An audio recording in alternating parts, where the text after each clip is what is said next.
presenting DealTrack, an innovative and fresh way to view trends in the IPO, merger, and SPAC market.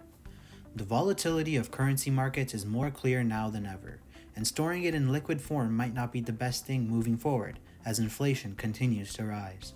Many people have made this realization in wake of the cryptocurrency boom and the havoc that the COVID-19 pandemic wreaked on the economy. They've started delving into the markets in order to make their own fortunes and grow their own assets. While there are still plenty of big players in the market, especially trading stocks, there are certain niches that can be exploited. DealTrack allows the common, everyday investor an accessible experience to stay connected to the economic trends of today. You may have seen the recent boom in blockchain startups since 2016, and many of them have gone on to find remarkable success. We aim to similarly target another niche in the financial industry: IPOs, SPACs, and mergers. While certain players do offer services in this sector, they're mainly targeted towards professionals and specialists. We're aiming to create a tool that will gather all of this information into one place to provide easy access to our clients, as opposed to dealing with multiple different platforms or navigating through a complicated website. And so with the help of our sponsor CommonFi, we give you DealTrack. Hello, my name is Samandeep Virdi, and I will be walking you through the homepage and leaderboard page of our application. Let's start off with the homepage. This will be the page the user will be greeted with. Here we have organized the offerings by sector so that our users have a better overview of which industry a specific company belongs to, which will help them make a better informed decision. The industries one can use to sort each section are tech, healthcare, fintech, energy, gaming, and sustainability. All the companies are shown on a tile that highlights key information such as company symbol, percent change, price, and a mini graph showing their prices over the past month. For more information, users can click on the tile to open a drawer, but we'll be going over this in more detail later. Next, we have the leaderboard page. This leaderboard consists of 3 categories: gainers, losers, and leaders. The gainers category highlights companies that have shown the most positive percent change over the past day. The losers category highlights companies that have shown the most negative percent change over the past day. And finally, the leaders category highlights companies with the highest volume.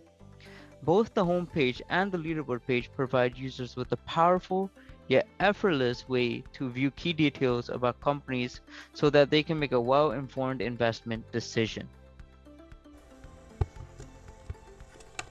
Hello, my name's Furqan, and I'm going to be going through the rest of the data visualizations with you.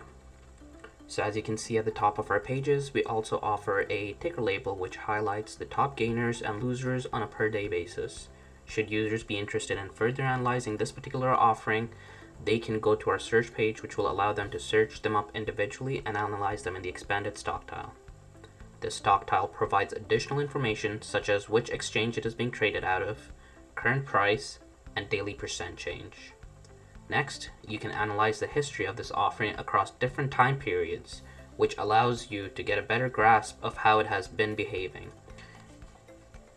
Below that, you can see the time this company has left to raise funds and how much they've raised so far. And finally, we have a table with additional details that can be used to consider in your analysis. Finally, we have the data table. This table allows you to organize the data using a variety of filters of your choice. This visualization is particularly helpful when you would like to analyze a larger data set than what we allow for in our leaderboard and homepage visualizations. The Dynamo database contains all the static info on the various stocks. The MySQL database contains all the dynamic data such as the stock price, change in price, etc., collected from the FinHub API. And together they create a master data, which is shown over here. And this master data essentially is an API that shows all the information for different companies based on the company ID. And then next, the highlights API filters all the data based on top gainers, top losers, and the leaders. This is based on leaders are like highest market cap. And third, we have the tiles, and based on the ID you provide, it extracts and gives you data based off of these different keys here, and that's used for graph data showing on front end.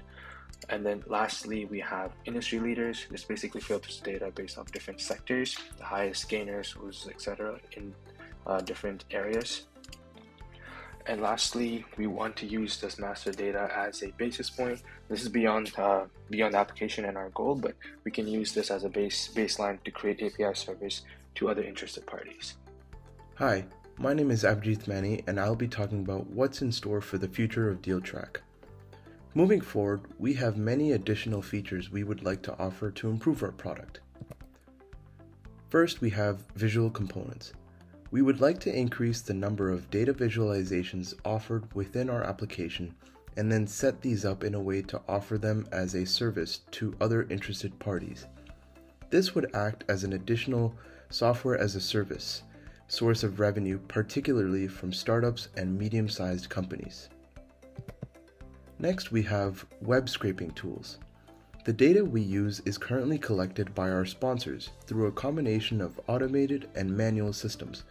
Moving forward, we would like to minimize the manual collection of information from sources such as SEC filings with the use of scraping technologies. While this would indeed require serious technical work, we believe automating these systems will pay off in the long run. Lastly, we have new markets. We would like to explore other niches existing in the financial markets that we could offer our services for. The first player advantage would be a big one, allowing us to grow tremendously by offering our services directly to individual consumers or to enterprise consumers.